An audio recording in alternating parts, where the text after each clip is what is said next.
Hi everyone, it's Brodie McLeod here again, talking at my phone in my room from the lodge at Cygnet Stoke. When I was in town just now buying some toiletries, I was walking through the Sovereign Shopping Centre and they spoke out on the tannoy to observe a 2-minute silence for VJ Day. And as I kind of looked around me, nobody was silent. I mean, everybody heard it, but there just didn't seem to be much of an impetus. And I guess that, comes down from maybe a lack of nationalistic pride due to people who are upset at the way the nation is being run, and not a reflection of the sacrifices of those who died in the war. War is a horrible thing. The sense of loss and the grief that it causes, massive.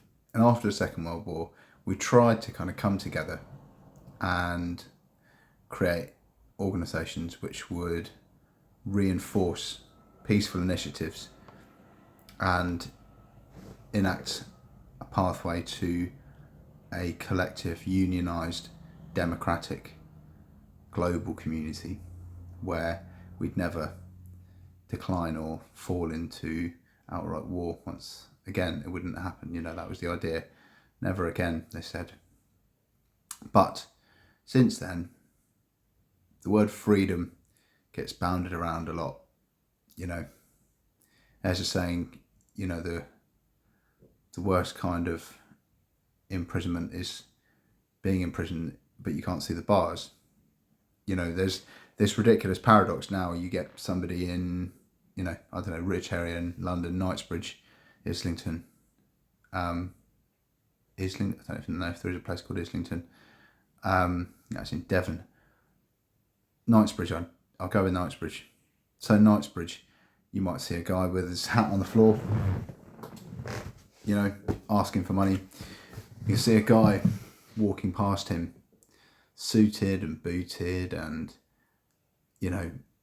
3 doors away from his address in a beautiful £1 million townhouse with brand new electric Lexus parked outside and freshly ironed suits. But that guy is in debt. He owes 50 grand for university debts and educational debts. He owes millions of pounds for his house. His car's on finance. He owes them 100,000 for that. Guy on the street has got £4.89. And he's, by a factor of multiple times wealthier than the bloke who's going to spend the rest of his life servicing his debt-based culture. And the government's kind of in the same position. Every government is in the same position. They are now saddled, since the organisations that we formed post-war have done their thing. A lot of people have criticised the way that they operate, and their practices haven't really helped to preserve freedom. They've actually done the opposite. I saw this article today, right, on Instagram. The world is over 324 trillion in debt, the highest in history. Global debt reached a new record high of over 324 trillion in the first quarter of 2025, rising by about 7.5 trillion from the previous quarter, according to the Institute of International Finance, IIF.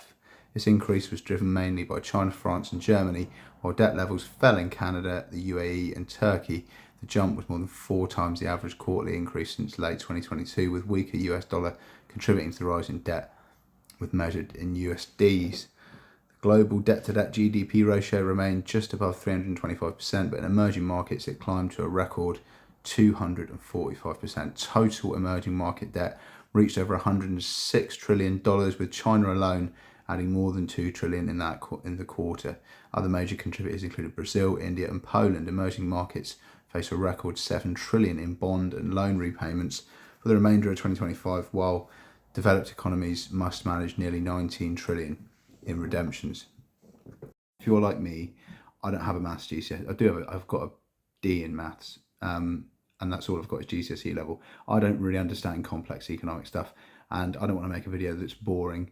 And what I'm sort of getting at is that if we're going to celebrate the end of the Second World War, I think that we owe it to ourselves to kind of become a bit more informed on what happened when we decided to all sit round a table at the League of Nations, and things like the Bretton Woods Agreement, which I don't think was inherently bad. Other things since, other monetary policies, strategies since have been destructive and are still destructive and are driving people into poverty at a rate which is quite alarming. If you look at the rates of deaths from famine, in the developing world, it's extreme. And there's loads of other knock-on effects, nation states who can't provide, people on NHS waiting lists who don't get seen in time, and people who become a statistic of a human cost for arguably fiscal related reasons. Anyway, I won't bang on about my opinion because it's not very well informed, but I just asked this to Gemini. Critiquing post-war economics is what I'm doing. So I asked, although the practice of fractional reserve banking and fiat currency predates the war, many prominent geopolitical orators, journalists and economists have issued fairly valid, robust, cited and proportionate criticisms of post-war economics, inculcating these monetary policies with organisations such as the IMF and the World Bank facing allegations of predatory action designed or in some way to profligate the degradation of both impoverished as well as previously fiscally stable nation states. What's the approximate cumulative figure for global government debt in relation to GDP, the most indebted nations? Could you give me some examples for perspective? As we commemorate VJ Day, should we take into consideration the way in which our post-war global financial system has eroded our freedoms, impeded the democratic process, and contributed to an ongoing loss of human life from poverty and famine in debt-laden nations? And if so, how can we view the throughput of supposedly altruistic organisations designed to preserve peace and freedom without a pragmatic, heuristic standpoint of potential criticism diminishing the honour and sacrifice that we commemorate today? What is the basis of the most rational criticisms of the World Bank and IMF, and what types of monetary policy could or should we pursue so as to liberate nation states from the shackles of exponentially rising debt and the harrowing effect it continues to have in developing nations? So Japan actually currently has the highest public debt to GDP ratio with a figure of around 237%. This is a significant example of a nation with a high debt burden, but the most indebted nations' average debt is much lower. The average public debt to GDP ratio for the 10 most indebted countries is approximately 144%. It's important to note that these figures are subject to change and may vary depending on the source. Global government debt and perspective. While Japan holds the top spot, other nations also have high debt to GDP ratios. For perspective, Singapore has a ratio of about 173%, Eritrea is up at 164, Greece at 154, Italy 135, and the United States 130. It's also worth noting that high debt to GDP ratio doesn't signal immediate economic distress. There's factors like country's ability to service its debt, the ownership of the debt, whether it's domestic versus foreign, and the overall health of its economy, crucial to get a complete picture. GDP isn't the only determining factor. Commemorating VJ Day and critiquing post-war economics. Commemorating VJ Day is a time to honour the sacrifice of those who fought and died. This solemn remembrance doesn't preclude a critical examination of the systems that emerged from the post-war era. It's possible to honour the past while also learning from it and striving for a better future. There's a little emoji it's put in there. Pragmatic and heuristic standpoint allows us to acknowledge the good intentions behind post-war institutions like the World Bank and IMF, while also recognising their flaws.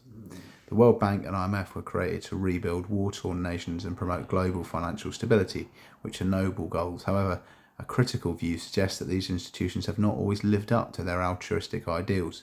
A nuanced perspective enables us to honour the peace and freedom that VJ Day represents, while also recognising that the global financial system can, in some cases, undermine these very principles. Criticisms of the World Bank and IMF. The most rational criticisms of the World Bank and IMF often centre on their governance policies and effectiveness. These include unequal representation and governance. So critics argue that the voting structures of both organisations are skewed in favour of developed nations, particularly the US and Europe, which allows them to push their own political and economic agendas. This can lead to policies that don't adequately serve the interests of developing countries. Lack of accountability and transparency. Both institutions have faced criticism for being secretive and having a lack of accountability for their policies' outcomes. The appointment process for their leadership has also been criticised as being a political compromise rather than a merit-based selection. Conditionality of loans. These structural adjustment programmes, as they're named, historically imposed by the IMF and World Bank, often required countries to adopt in austerity measures, privatised state-owned enterprises and liberalise their economies. Critics contend that these conditions have sometimes led to a reduction in social spending on essential services like health and education, contributing to poverty and hindering development. Predatory lending. Some argue that these institutions have engaged in a form of predatory lending, encouraging nations to take on debt they couldn't realistically repay. This has created a cycle of dependency and further indebtedness, exacerbating existing economic problems. Monetary policy alternatives for debt relief. To liberate nations from a cycle of debt, a combination of approaches could be pursued, moving away from the traditional one-size-fits-all policies. I don't think I'm going to trust AI to save us from ourselves, but it's suggesting debt restructuring and forgiveness. Instead of simply rescheduling debt, more comprehensive debt restructuring and, in some cases, outright forgiveness could be pursued. This would provide indebted nations with the fiscal space to invest in social programs and infrastructure. So just kind of writing it off effectively might be the most simple thing to do in some certain circumstances. There's just absolutely no way that they're ever going to pay off. Non-debt financial instruments. Encouraging the use of non-debt financial instruments such as grants or equity investments could help countries avoid accumulating unsustainable debt. This would allow them to fund development projects without creating a future debt burden. I don't really understand what that means. If I'm honest, leave me a comment if you do. Conditional debt relief. New models of debt relief could be tied to specific measurable goals, such as investment in education, healthcare, or climate resilience. This would ensure that debt relief leads to tangible benefits from the population. Reforming the international financial architecture. A more fundamental change would involve reforming the global financial architecture to be more equitable. This could include re-evaluation of voting rights, the IMF and the World Bank, and creation of new, more representative institutions. Promoting fair trade and economic diversification, encouraging fair trade practices, helping developing nations diversify their economics would make them less vulnerable to commodity price shocks and provide them with a more stable source of income to service their debt. Well, all those things sound all right. And I kind of understand about 3 out of 5 of them. I don't know about you, but I'm not an international financier or a politician or diplomat. I'm a guy in a mental institution. So let's just ask it.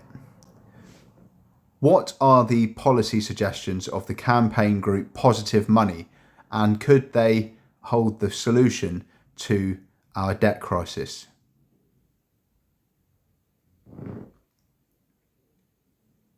Positive Money is a UK-based campaign group that advocates for a fundamental reform of the monetary system. Their central premise is that the current system, where commercial banks create the vast majority of money as debt, is the root cause of many economic problems, including financial instability, inequality, and the inability of governments to address crises effectively. Positive Money's core policy suggestions. Their primary policy suggestion is known as sovereign money. In a sovereign money system, the power to create money is taken away from commercial banks and returned to the state, specifically the central bank. The money would be created and then spent into the economy by the government without creating a corresponding debt. This would be a significant departure from the current system of fractional reserve banking and would involve a number of key changes. Money creation by the state. Instead of banks creating money through lending, the central bank would be the sole creator of new digital currency. Separation of banking functions. Commercial banks would be required to hold a 100% reserve on all their deposits. This would mean that when you deposit money in a bank, it would be held there as a stable store of value, and the bank could not lend it out. Lending would be a separate activity, where banks would act as intermediaries between savers, who would consciously choose to invest their funds at risk, and borrowers.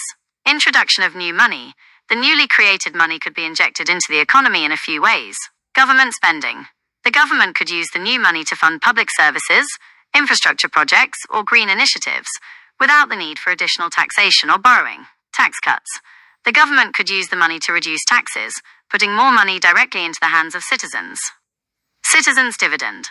The new money could be distributed directly to citizens as a citizens' dividend, which is a form of universal basic income. Financial regulation reform positive money also advocates for other reforms, such as using climate-calibrated capital requirements to discourage lending to environmentally harmful projects, and giving regulators a new statutory objective to align the financial system with environmental goals. Could these policies solve the debt crisis? Positive money's proposals are a radical solution to the problem of debt, and there are compelling arguments both for and against their effectiveness. Arguments in favor. Reduced debt. The most direct benefit would be a reduction in the overall level of debt in the economy, as new money would no longer be created as debt. This could help to alleviate household, corporate, and government debt burdens. Greater economic stability. By removing the ability of banks to create money, the sovereign money system aims to prevent the cycles of boom and bust that are often driven by excessive credit creation. Directing money to the real economy. Proponents argue that in the current system, bank-created money often goes into speculative investments and asset bubbles like housing, rather than into productive activities that create jobs and improve living standards. Under a sovereign money system, the government could direct new money into areas that benefit the broader economy and society. Empowering governments. With the ability to create debt-free money, governments would have more fiscal flexibility to respond to economic downturns, fund public services, and address pressing issues like climate change. Arguments against and common critiques. Inflation risk. The most common criticism is the risk of hyperinflation. If a government were to create too much new money and spend it into the economy, it could lead to a rapid devaluation of the currency. Positive money argues that a central bank committee would be responsible for controlling the money supply to prevent inflation, but critics worry that this committee could be subject to political pressure. Loss of bank profitability. Critics argue that removing the ability of banks to create money would make them unprofitable, potentially leading to the collapse of the banking sector. Positive money counters. The banks would still be profitable as intermediaries, charging fees for their services, but it would fundamentally change their business model. Central planning and technocratic control. The system would give a small, unelected committee the power to decide how much money should be created and where it should go, which some see as an overly centralized and undemocratic approach to economic management. Shadow banking and loss of control. Some fear that a sovereign money system would simply lead to the rise of an unregulated shadow banking sector, which would create its own forms of near money and render the central bank's control over the money supply ineffective. In conclusion, positive money's proposals offer a radical and potentially transformative solution to the debt crisis by targeting what they see as its root cause. While the theoretical benefits are significant, the practical implementation and potential risks are highly debated. It's a fundamental change to the way our economies work, and whether it holds the solution to the debt crisis depends on one's perspective on the nature of money and the role of the state in the economy. So, I don't profess to hold the answers to how we fix our broken economy, which has been broken pretty much since the end of the Second World War. And as much as we all sit around tables with great intentions to solve problems, they still persist. And there isn't anything that we can always do about these problems. I just think that if you're going to commemorate and honour a peaceful sentiment on a day like today, then it would be prudent and kind of respectful to have a look into what went wrong since the Second World War, and I guess just look at the concept of freedom and ask how free we really are and what that freedom has cost us all.